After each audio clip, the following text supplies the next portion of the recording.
अवांजी समातुन ताईं radio voice of Sindh London.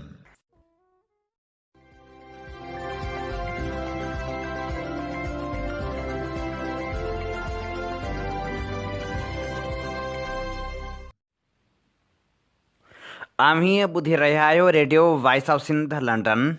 अवांजी ख़िदमत में प्रोग्राम पेश कजे थो ख़बरुनि जी दुनिया। 26 मार्च 2026 ख़मीस जे ॾींहुं प्रोग्राम ख़बरुनि जी दुनिया साण करे आऊं अवांजी ख़िदमत में हाज़ुर आवां जो पंहिंजो मेज़बान हबीब लगारी। सभ खां पहिरियां पेश करियूं था ख़ासि ख़बरूं।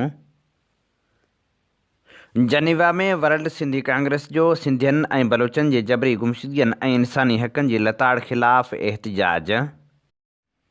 गॾियल क़ौमनि जी इंसानी हक़नि वारी काउंसिल जो इजलास। डॉक्टर नसीम बलोच पारां पाकिस्तान ते पाबंदियुनि जो मुतालबो। पाकिस्तान में इंसानी हक़नि जी लताड़ थिए पई, इख़्तिलाफ़ राय लाइ बि जॻह नाहे। डॉक्टर नसीम जो ख़िताब। मोरो वाक़े जे मुतासिरनि जो इंसाफ़ लाइ मुसलसिल एहतिजाज जारी। ईरान पारां जंग बंदियुनि बाबति ॻाल्हियुनि जी तरदीद। इसराइल ऐं अमेरिका जे हमलनि सबबि 2000 खां वधीक माण्हू बेघर। बलूचिस्तान में जबरी गुमशुदगियुनि ख़िलाफ़ एहतिजाज। मदरजी में बदअमनी ख़िलाफ़ शहरियुनि जो मुज़ाहिरो। जमाल शाह में शाख जी पुल जी तमीर लाइ एहतिजाज। नौशहर फ़िरोज़ में हारी कॉन्फ्रेंस। निढनि आबादगारनि जो मुआशी क़त्ल बंदि करण जो मुतालबो। सकरन में जस्कम जो बदअमनी ख़िलाफ़ एहतिजाज। हाणे पेश करियूं था तफ़सीली ख़बरूं। वर्ल्ड सिंधी कांग्रेस पारां जनीवा में गॾियल क़ौमनि जी आफ़ीस ॿाहिरां सिंधी अवाम जे अज़म ऐं उमेद जो हिकु तारीख़ी पैगाम पहुचायो वियो। इंसानी हक़नि जी लताड़, जबरी गुमशुदगियुनि, सिंधियुनि ऐं बलोचनि जे अदालत खां मथां ऐं क़त्ल वारे ज़ुल्म ख़िलाफ़ एहतिजाज कयो वियो। वर्ल्ड सिंधी कांग्रेस जे चेयरमैन डॉक्टर लखू लुहाणे जी अॻुवाणी में गॾियल क़ौमनि जी आफ़ीस ॿाहिरां एहतिजाज कयो वियो। सख़्त सर्दी ऐं तेज़ हवाउनि बावजूदि सिंध जे ॿरंदड़ मसइलनि ते आवाज़ु उथारियो वियो। उन मौक़े ते ख़िताब कंदे वर्ल्ड सिंधी कांग्रेस जे चेयरमैन डॉक्टर लखू लुहाणे चयो त हिन सर्दी ऐं वाव में बि असीं गॾु बीठा आहियूं ऐं असीं सोभ जी बाख फुटंदे ज़रूरु ॾिसंदासीं। उन मौक़े ते मुतालबो कयो वियो त सिंधियुनि ऐं बलोचनि जे जबरी गुमशुदगियुनि, अदालत खां मथां ऐं क़त्ल ऐं खेनि दीवार सां लॻाइण वारे अमल खे फ़ौरी तौरु ख़तमु कयो वञे। सिंधी क़ौम जे बुनियादी हक़ यानी पंहिंजे मुस्तक़बिल जो फ़ैसिलो पाण करण वारे हक़ ते अटल रहण जो अज़म पिणु वरजायो वियो। उन मौक़े ते हुननि चयो त तकलीफ़ुनि जा ॾींहं डिघा ज़रूरु आहिनि पर उहे ख़तमु थी वेंदा। हीअ जदोजहद हर क़दम क़ीमती आहे। वर्ल्ड सिंधी कांग्रेस सिंध जे हक़नि ऐं इंसाफ़ जी जंग खे आलमी सतह ते मुसलसिल उथारे रही आहे। गुम थियलनि जे माइरनि ऐं पीअरनि खां वठी सिंध जे ईंदड़ नसलनि ताईं इज़त ऐं आज़ादी जी ही वेढ़ जारी रहंदी। उन मौक़े ते ख़िताब कंदे वर्ल्ड सिंधी कांग्रेस जे चेयरमैन डॉक्टर लखू लुहाणे चयो त This is very small expression that in cold, in wind, we will stay together and we will see the sunshine. We will. A nation could not be kept in chains indefinitely if they don't want it. The days of suffering are long, but they will come to an end. You all have expressed the suffering of our people, the marginalization, the killing, the massacre. We all are here, not only for human rights, but for our motherland, for our history, for our people, for our mothers, for our fathers and forefathers, and for our children, for our coming generation. So the struggle that we are doing, every step of it is worth and we will win. Long live Balochistan, long live Sindh, long live Pakistan, and thank you very much once again to stand with us in this cold and wind and rain. Thank you very much. Thanks. एहतजाजी मुजाहरे खे आरिफ अजा किया Balochistan national movement जे अॻवान हसन दोस्त world Sindhi Congress जे अॻवान doctor हिदायत भुट्टो ऐं ॿियनि ख़िताब कंदे चयो त सिंधियुनि खे अगवा करण वारो सिलसिलो बंदि कयो वञे, समूरनि जबरी तौरु खंभे गुम कयल माण्हुनि खे आज़ादु कयो वञे, सिंधु दरिया ते नवां वाह ऐं डेम ठाहिण बंदि कया वञनि। अॻवाननि जबरी गुमशुदगियुनि अदालत खां मथां क़तल अक़लियती बिरादरी सां तालुक़ु रखंदड़ निगरियुनि जी जबरी मज़हब तब्दीली, ज़मीननि ते कब्ज़े ऐं सिंध जे कुदरती वसीलनि जे इस्तेसाल ते सख़्त ॻणती ज़ाहिर कई। सिंधु दरिया ते नवनि वाहनि ऐं डेमनि जी तइमीर जी मुखालफ़त कई वई। डेमनि जी तइमीर खे सिंध जी ज़राइत, माहौल ऐं माण्हुनि जी बका लाइ ख़तरो क़रार ॾिनो वियो। उन मौक़े ते वर्ल्ड सिंधी कांग्रेस पुरअमन ऐं जमहूरी जदोजहद जारी रखण जो अज़म वरजायो। गॾियल क़ौमनि, आलमी इंसानी हक़नि जी तनज़ीमनि ऐं आलमी सिविल सोसाइटी खां मुतालबो कयो वियो त उहे फ़ौरी तौरु ख़िलाफ़ वर्ज़ियुनि जो नोटिस वठनि ऐं एहतसाब खे यकीनी बणाइनि। इंसाफ़, आज़ादी ऐं जबरी तौरु खंभे गुम कयल माण्हुनि जी महफ़ूज़ बाज़ियाबीअ जे गॾियल मुतालबे ते एहतजाज पुॼाणी ते पहुतो। वर्ल्ड सिंधी कांग्रेस पारां जबरी मज़हबी तब्दीली वारनि वाक़िअनि बाबति जारी कयल बयान में चयो वियो आहे त पाकिस्तान में जबरी मज़हबी तब्दीली जो बहरान रुॻो धार वाक़िआ न आहिनि, पर हीउ हिकु मुनज़म सिलसिलो आहे जंहिंमें सभ खां वधीक कमज़ोर तबिके खे निशानो बणायो पियो वञे। सेंटर फॉर सोशल जस्टिस जा नवां अंग अखर हिकु दिलि ॾारींदड़ हक़ीक़त पधरी कनि था।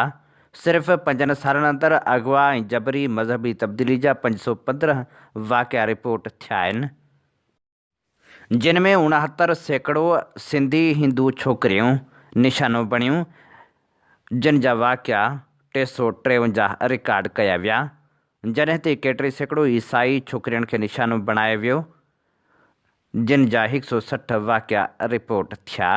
मुतासिरनि में सिख बिरादरी जूं छोकिरियूं पिणु शामिल आहिनि। सभ खां वधीक ॻणती जोगी ॻाल्हि हीअ आहे जो मासूम ॿारड़ियुनि खे निशानो बणायो पियो वञे। मजमूई तौरु मुतासिरनि मां 72% नाबालिग छोकिरियूं आहिनि। 100 खां वधीक केसनि में मुतासिर ॿारड़ियुनि जी उमिरि 14 सालनि खां बि घटि हुई। मासूम निगरियुनि जो निंड पिणु मज़हबी तब्दीली जे नाले ते लुटियो वियो आहे। हर अंग जे पोयां हिकु अहिड़ो ख़ानदान आहे जेको हिकु अहिड़े निज़ाम में इंसाफ़ लाइ विढ़ंदे थकिजी पियो आहे, जेको अक्सर अखियूं ॿूटे छॾे थो। आलमी बिरादरी मज़हबी तब्दीली ऐं शादी लाइ घटि में घटि 18 सालनि जी उमिरि जे क़ानून जी तस्दीक लाज़मी क़रार ॾे। जबरी मज़हबी तब्दीली खे ॾोह क़रार ॾिनो वञे। अक़लियती ख़ानदाननि खे फ़ौरी तौरु तहफ़ुज़ फ़राहम कयो वञे।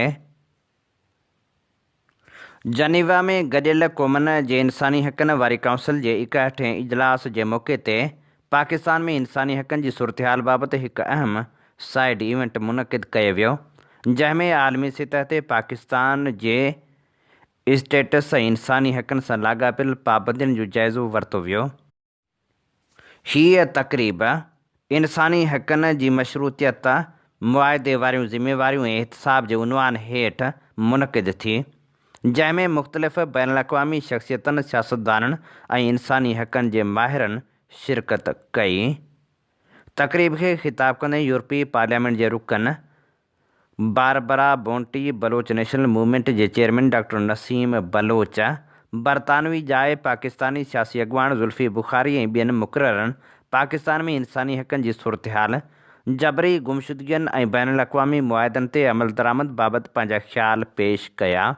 मुक़ररनि ज़ोर ॾिनो त पाकिस्तान खे स्टेटस तहत हासिल वापारी सहूलियतुनि सां गॾु इंसानी हक़नि जी पासदारी बि यकीनी बणाइणु घुरिजे।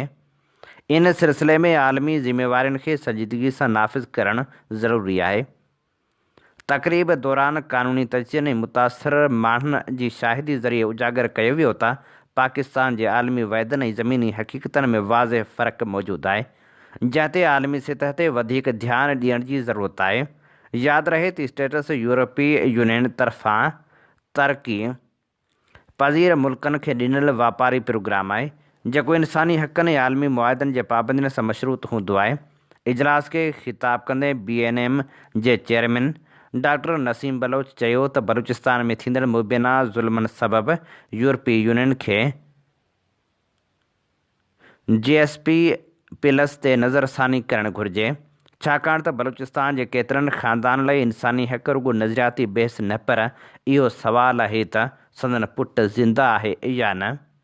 हुन वधीक चयो त पाकिस्तान खे उहो वापारी दर्जो उन उमेद सां ॾिनो वियो हो त हू इंसानी हक़नि, मज़दूरनि जे हक़नि ऐं जमहूरी तर्ज़ हुक्मरानी बाबति आलमी मुआदनि ते अमल कंदो, पर ज़मीनी हक़ीक़तूं उन जे उबतड़ आहिनि। केतिरनि ॾहाकनि खां बलूचिस्तान जी अवाम खे जबरी गुमशुदगियुनि, अदालत खां मथां ऐं क़त्लनि, मानी गिरफ़्तारियुनि, तशदुद ऐं सियासी आवाज़ दॿाइण जहिड़ियुनि ख़िलाफ़ वर्ज़ियुनि खे मुंहुं ॾियणो पियो आहे।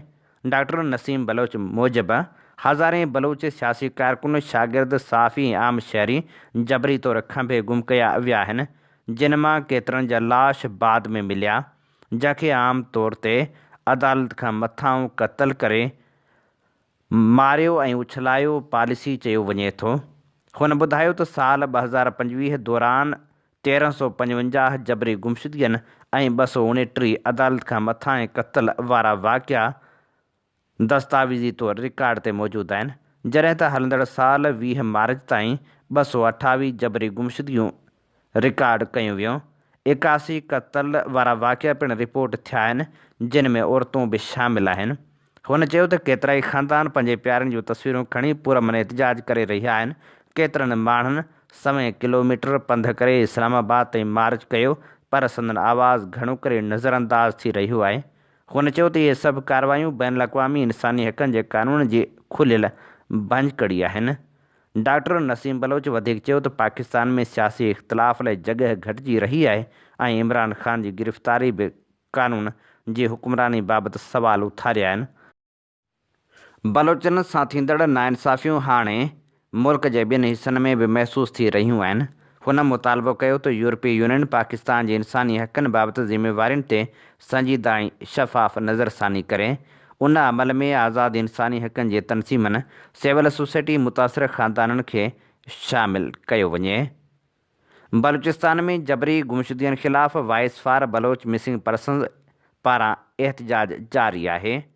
काल्ह बि तनज़ीम जे चेयरमैन नसरुल्लाह बलोच जी अॻुवाणी में कोयटा प्रेस क्लब अॻियां 6114 ॾींहं एहतजाज जारी रखियो वियो।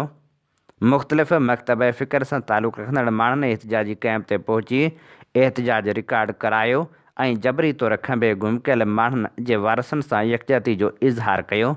उन मौक़े ते नसरुल्लाह बलोच चयो त जबरी गुमशुदगियूं मुल्की कानून ऐं इंसानी हक़नि जी संगीन भंजकड़ी आहिनि। हीअ हिन सदी जो हिकु वॾो इंसानी अलमियो आहे। हुन चयो त पाकिस्तान में हज़ारे माण्हू लापता आहिनि, जंहिंजे करे हज़ारे ख़ानदान सख़्तु मुतासिर थिया आहिनि ऐं पंहिंजनि प्यारनि जे विछोड़े जी तकलीफ़ में ज़िंदगी गुज़ारे रहिया आहिनि। हुन वधीक चयो त जबरी गुमशुदगियुनि ऐं कानून खां मथां क़दमनि सबबि अवाम में अदम तहफ़ुज़ जो अहसासु वधी रहियो आहे। रियासत ऐं रियासती इदारनि ख़िलाफ़ नफ़रतूं जनम वठी रहियूं आहिनि, जेको पाकिस्तान लाइ सुठो सवण न आहे। हुन हुकूमत ऐं रियासती इदारनि जे सरबराहनि खां मुतालबो कयो त हिन मसइले ते संजीदगी जो मुज़ाहिरो कयो वञे। इंसानी हमदर्दीअ जे बुनियाद ते इन मसइले खे हल कयो वञे। जबरी गुमशुदगियुनि ऐं अदालत खां मथां क़त्ल वारा वाक़िया फ़ौरी तौर ते रोकिया वञनि। मोरो वाक़े बाद क़ैदी बणिजी वियल माण्हुनि जा वारस सरापा एहतजाज बणियल आहिनि। मोरो वाक़े जे मुतासिरनि जो एहतजाज मुसलसल जारी आहे, पर अञा ताईं उनजो नोटिस नाहे वरितो वियो। काल्ह मोरो प्रेस क्लब अॻियां 11 ॾींहं बि वारसनि पारां एहतजाज कयो वियो। हुननि मुतालबो कयो त 60 क़ैदियुनि खे फ़ौरी तौरु आज़ादु कयो वञे। सिंध सभा जे सदर सिंधी इनाम समेत समूरनि क़ौमी कारकुननि जे मथां कूड़ा केस दाख़िल करणु ऐं लगारी बजाराणी ॻोठ जे रवासियुनि ते ज़ुल्म ख़िलाफ़ सिंध सभा जे अॻुवाणनि पारां पिणु एहतजाज कयो वियो। सिंध सभा जे मरकज़ी अॻुवाण अताउल्लाह चांडियो जी अॻुवाणी में ऐं शरीफ़ चांडियो नज़ीर चांडियो जी अॻुवाणी में नौशहरे फिरोज़ भरिसां ॻोठ हाजी साईं रखियो चांडियो में एहतजाजी रैली कढी वई। उन मौक़े ते अॻुवाण चयो त 20 मई 2025 ते मोरो में हिकु पुरमन एहतजाज जारी हो, जंहिं ते रियासती धुरियुनि तरफ़ां फायरिंग करे उनखे पुरतशदुद बणायो वियो। उन वाक़े में नुचवान इरफान लगारी ऐं ज़ाहिद शहीद थिया, जॾहिं त केतिरा ई माण्हू ज़ख़्मी थिया। उन सां गॾु केतिरनि ई बेगुनाह माण्हुनि ते कूड़ा केस दाख़िल करे खेनि जेलुनि में बंदि कयो वियो, जेके गुज़िरियल 10 महीननि खां क़ैद काटे रहिया आहिनि। न वरी संदन केस हलाया था वञनि, न खेनि ज़मानत ॾिनी पई वञे।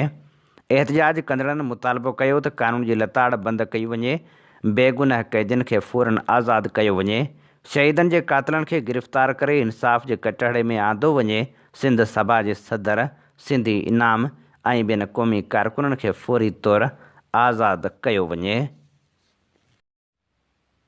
सिंधी हारी तहरीक पारां सिंध अंदरि ज़राइत खे दरपेश संगीन मसइलनि, हुक्मरान जी ज़राइत ऐं हारी दुश्मन पॉलिसियुनि ऐं हारियुनि जी ख़राब थींदड़ मुआशी हालतुनि ते नौशहरे फिरोज़ में हारी आबादगार कॉन्फ्रेंस मुनक़िद कई वई।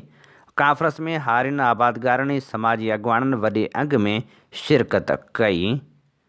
कॉन्फ्रेंस के ख़िताब कंदे अवामी तहरीक जे मरकज़ी अॻुवान हुसैन सुमरो, एडवोकेट ख़ालिद तुनियो, सिंधी हारी तहरीक जे मरकज़ी ख़ज़ानची अली नवाज़ आलमाणी, कामरेड फरीद कल्होड़ो, माशूक चाचड़, महरम अली आलमाणी ऐं ॿियनि चयो त सिंध जेका बुनियादी तौरु ज़रई ख़ितो आहे, उते हुकूमती नाअहली, पाणी जी हथरादू खोट, ज़रई जिन्सनि जी घटि अघनि ऐं ॿियनि ज़रई ख़र्चनि में वाध सबबि हारी ऐं नंढा आबादगार सख़्तु बहिरान जो शिकार आहिनि।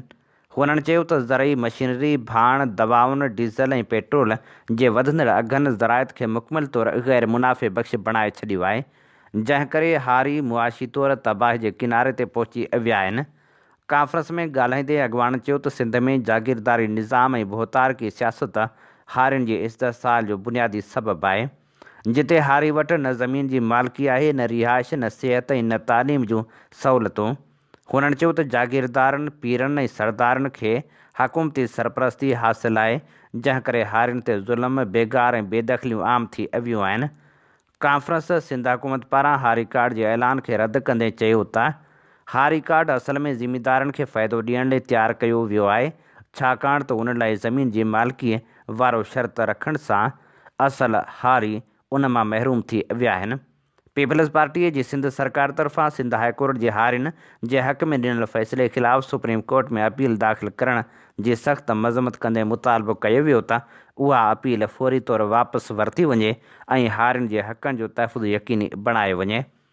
कॉन्फ्रेंस में मुतालबो कयो वियो त सिंध समेत सॼे मुल्क में ज़रई सुधारा आणे जागीरदारी निज़ाम जो ख़ात्मो कयो वञे ऐं ज़मीनूं मक़ामी हारियुनि में विरहायूं वञनि।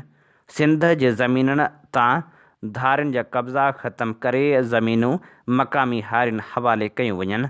हारियुनि लाइ रिहाइशी कॉलोनियूं, सिहत ऐं तालीम जूं सहूलियतूं फ़राहम कयूं वञनि। ज़रई जिन्सनि जा अघ मुक़ररु करण में हारियुनि खे इख़्तियार ॾिनो वञे ऐं मार्केट ताईं सिधी रसाई फ़राहम कई वञे। हारियुनि लाइ ख़ासि अदालतूं क़ाइमु करे सस्तो ऐं जल्द इंसाफ़ मुहैया कयो वञे। कारपोरेट फार्मिंग, नवनि कैनालनि ऐं डेमनि जा मनसूबा ख़तमु कया वञनि।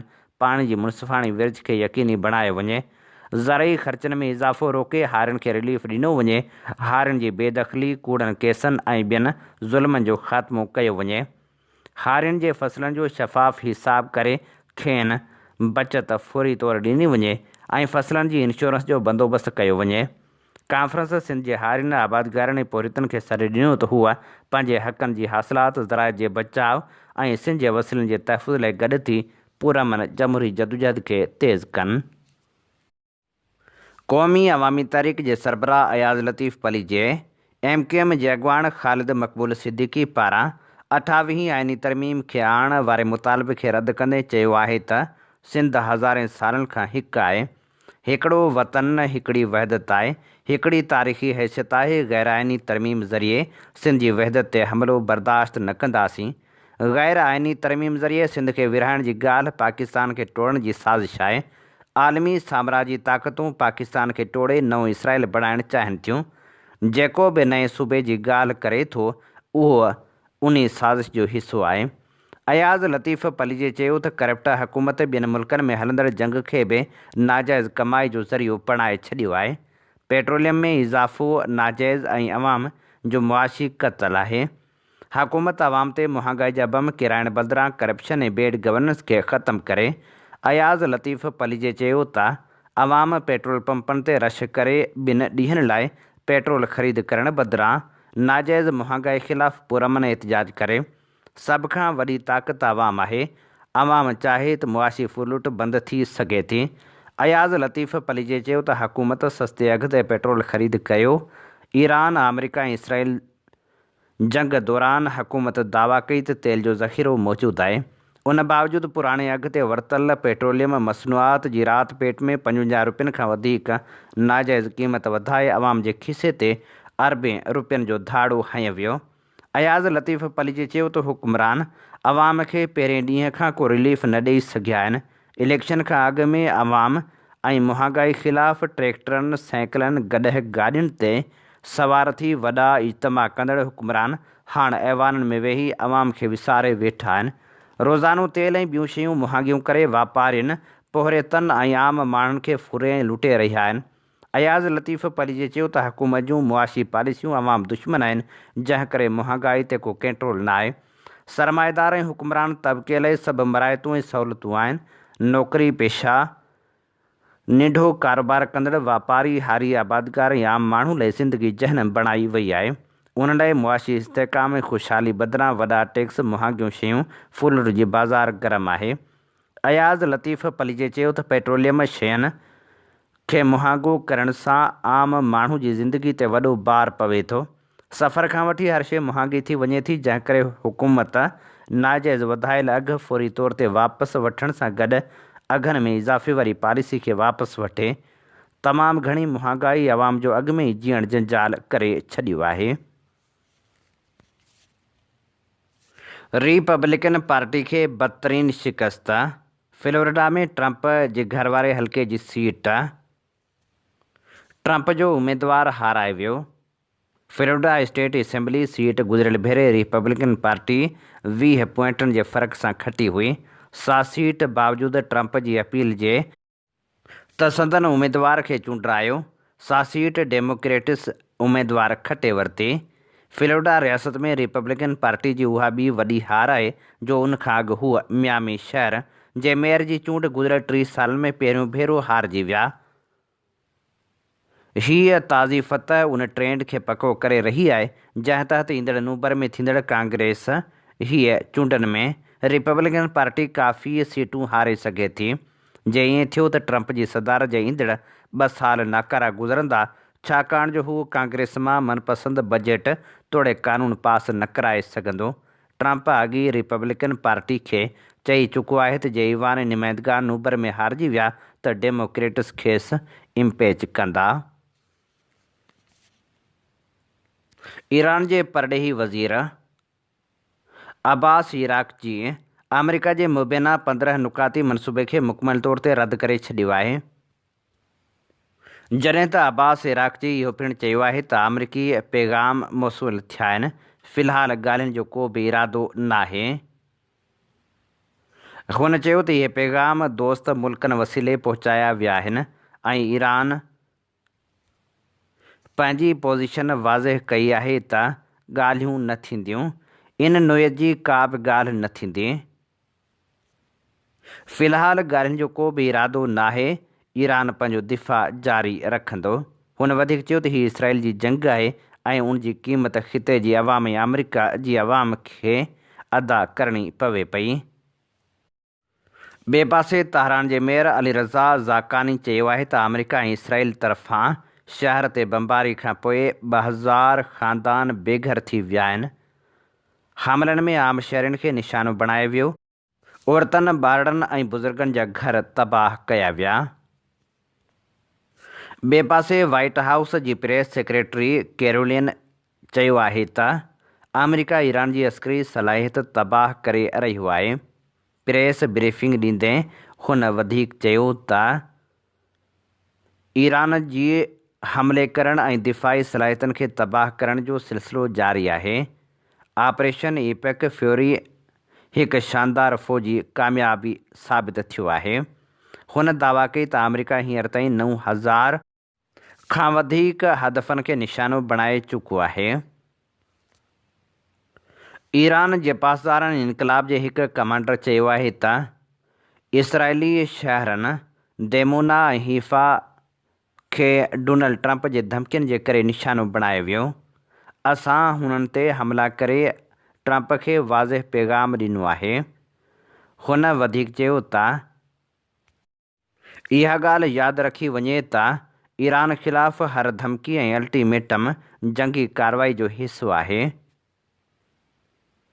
सकरंड में जस्कम पारां शहर में वधंदड़ बदअमनी, महांगाई ऐं मनशा जे विकिरे ऐं वाइपे ख़िलाफ़ ग़ुलाम मुस्तफ़ा ज़ौर ऐं मुरड़े मीर बहर जी अॻुवाणी में एहतिजाजी रैली कढी वई, जेका मुख़्तलिफ़ रस्तनि तां थींदी काज़ी सरफराज़ मेमण चौक ते पहुती, जिते एहतिजाजी धरणो हंयो वियो।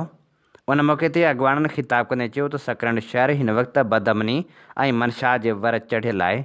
को ॾींहुं या का राति ख़ाली नाहे जंहिं ॾींहुं वारदात न थींदी हुजे। अवाम जी जान ऐं माल जी हिफ़ाज़त करणु इंतिज़ामिया जी ज़िम्मेवारी आहे, पर इंतिज़ामिया पंहिंजी ज़िम्मेवारी निभाइण में मुकमल तौरु नाकाम थी चुकी आहे। अॻुवाणनि वधीक चयो त चूंडियल नुमाइंदनि खे घुरिजे त हुआ पंहिंजे वोटरनि ऐं शहरियुनि जो ख़्यालु कनि ऐं बदअमनी ते ज़ाब्तो आणण लाइ क़दम खणनि। चोर जेकॾहिं ॿधिजी बि वञे थो त उहो छॾाइजी वञे थो या गिरफ़्तार चोर थाणे तां फ़रार थी वञे थो। उन करे असीं चिताव था ॾियूं त जेकॾहिं शहर ऐं भरपासे जे ॻोठनि खे अमन जो गहवारो न बणायो वियो त जस्कम बाज़ाब्ता तहरीक जो ऐलान कंदी। मदइजी में बदअमनी ते ज़ाब्तो अची नाहे सघियो। ॻोठ समा जुणेजा वासी ॻोठाणनि पारां वधंदड़ बदअमनी ख़िलाफ़ एहतिजाजी मुज़ाहिरो कयो वियो। उन मौक़े ते ॻोठाणनि ॿुधायो त समा जुणेजा लिंक रोड, ज़ैतूननि जे बाग़ वटां नामालूम हथियारबंद ज़हूर जुणेजो, मंठार जुणेजो ऐं आशिक़ जुणेजो मथां तशदुद करे 3 मोटरसाइकिलूं ऐं मोबाइल फ़ोन फुर करे विया आहिनि। हुननि मुतालबो कयो त फुर थियल मोटरसाइकिलूं ऐं मोबाइल फ़ोन वापसि ॾियारिया वञनि ऐं जवाबदारनि खे गिरफ़्तार कयो वञे। जमाल शाह भरिसां 2 तालकनि दौड़ ऐं काज़ी अहमद जे नेशनल हाईवे खे मेराण हाईवे समेत मुख़्तलिफ़ निढनि वॾनि शहरनि ऐं स्टापनि खे मिलाईंदड़ वरियाम मैनर जी पुल न ठहण ख़िलाफ़ ॿिए ॾींहुं बि SDP जे अॻुवाण इमदाद ॾाहिरी, ग़ुलाम अब्बास शाह ऐं हाजी लुत्फ़ ख़ासकेली जी अॻुवाणी में एहतिजाजी मुज़ाहिरो करे नारेबाज़ी कई वई। उन मौक़े ते एहतिजाज कंदड़नि चयो त टुटल मोरी हुअण करे हितां जा रहवासी सख़्तु परेशान आहिनि। संदन रोज़गार करण बि मुश्किल बणिजी वियो आहे। 2 मिंटनि वारे सफ़र लाइ कलाक जो सफ़र तय करणो पवे थो। मज़दूर, वापारी ऐं ट्रांसपोर्टर वारा ॿीणा किराया भरे शहरनि ताईं पहुचनि था। हुननि मुतालबो कयो त जल्द खां जल्द पुल ठाराए परेशानी ख़तमु कई वञे, ॿी सूरत में एहतिजाज जो दाइरो वधायो वेंदो। पीर जो ॻोठ में मोटरसाइकिल टैक्सी हलाईंदड़ पोरियतनि पारां फुर थियल मोटरसाइकिल ऐं ॿियो सामान वापसि न थियण ख़िलाफ़ प्रेस क्लब अॻियां एहतिजाजी मुज़ाहिरो कयो वियो। मुज़ाहिरे जी अॻुवाणी सुबारो ख़ान जागीराणी, रहमत अली जागीराणी, रोशन अली जागीराणी, नादर ऐं ॿिया करे रहिया हुआ। उन मौक़े ते जवाबदारनि जी गिरफ़्तारी जो मुतालबो कंदे फुर थियल मोटरसाइकिल वापसि ॾियारण जी घुर कई वई। कढण भरिसां 1.5 महीनो अॻु चकी ते सुतल पीरसन मोहम्मद क़ासिम लगारी खे क़त्ल कंदड़ जवाबदारनि जी गिरफ़्तारीअ लाइ एहतिजाजी मुज़ाहिरो कयो वियो। मोहम्मद क़ासिम लगारीअ जे फ़र्ज़ंद जी अॻुवाणी में एहतिजाज कयो वियो। एहतिजाज कंदड़नि ग़ुलाम रसूल लगारी, सिकंदर लगारी ऐं ॿियनि चयो त 1.5 महीनो गुज़रण बावजूदि पुलिस पीरसन मोहम्मद क़ासिम लगारी जा क़ातिल गिरफ़्तार करे नाहे सघी। पुलिस जी लापरवाही जे करे असीं सरापा एहतिजाज बणियल आहियूं। हुननि मुतालबो कयो त फ़ौरी तौर ते जवाबदार गिरफ़्तार कया वञनि। जेकॾहिं जवाबदार गिरफ़्तार न थिया त SSP बदीन आफ़ीस अॻियां एहतिजाजी धरणो हंयो वेंदो। PPA शहीद भुट्टो जे अॻुवाण काशिफ़ बाग़ी जा क़ातिल अञा ताईं गिरफ़्तार थी न सघिया। काशिफ़ बाग़ी जे क़ातिलनि जी गिरफ़्तारी लाइ लाहे अमल जोड़ण लाइ जूनियर ज़ुल्फ़कार अली भुट्टो ज़िलो हैदराबाद जो हिकु अहम इजलास थी गुज़रियो। इजलास जी सदारत चीफ ऑर्गेनाइजर अब्दुल मजीद कुरैशी कई। इजलास में team junior Zulfikar Ali Bhutto division Hyderabad जे ऑर्गेनाइज़र अकबर जहेजो ऐं शहीद काशिफ़ बागी जे भाउ आसिफ़ क़ाइम ख़ानी ऐं ॿियनि शिरकत कई। उन मौक़े ते फ़ैसिलो कयो वियो त शहीद काशिफ़ बागी जे कातिलनि जी गिरफ़्तारी लाइ 27 मार्च जुमे जे ॾींहुं SSP हैदराबाद जी ऑफिस अॻियां एहतिजाजी मुज़ाहिरो करे धरणो हंयो वेंदो। मलीर जे पिपरी वारे इलाइक़े जे अब्बास टाउन जी रहवासण औरत घर भातियुनि समेत वारसनि ऐं ॿियनि क़ासिम पुलिस जे ज़्यादतियुनि ख़िलाफ़ एहतिजाज कयो। प्रेस क्लब मलीराडो एहतिजाजी मुज़ाहिरो कयो वियो।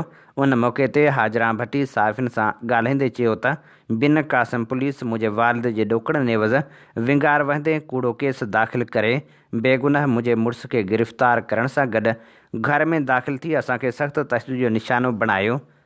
हुन चयो त मूंखे 3 लख एवज़ मुजाहिद भट्टीअ खे विकिरो करे शादी कराई वई हुई। कुझु अरसो गुज़रण बावजूदि वालिद मुसलसिल तलाक वठण लाइ दबाउ विझी रहियो आहे। हाणे मुंहिंजे मुड़ुस मथां कूड़ा केस दाख़िल कराया विया आहिनि ऐं पुलिस मुसलसिल कार्रवाइयूं करे रही आहे। हुन मुतालबो कयो त फ़ौरी तौर ते कार्रवाई करे मुंहिंजे मुड़ुस खे आज़ादु कयो वञे, कूड़ा केस ख़तमु कया वञनि ऐं असांखे तहफ़ुज़ फ़राहम कयो वञे। जेकॾहिं असांखे तहफ़ुज़ न ॾिनो वियो त असीं पाण साड़ींदासीं। सिंध यूनाइटेड पार्टी पारां 4 अप्रैल ते शहदादकोट में अवामी जलसो मुनक़िद करण जो ऐलान।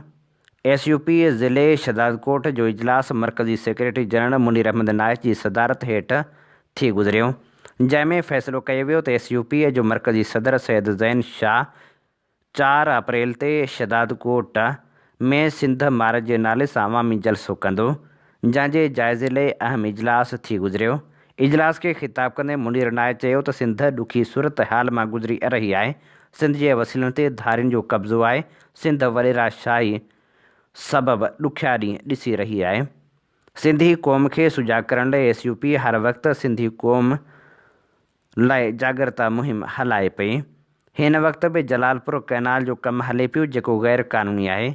सिंधू दरिया ते हक़ सिर्फ़ु सिंधी क़ौम जो आहे।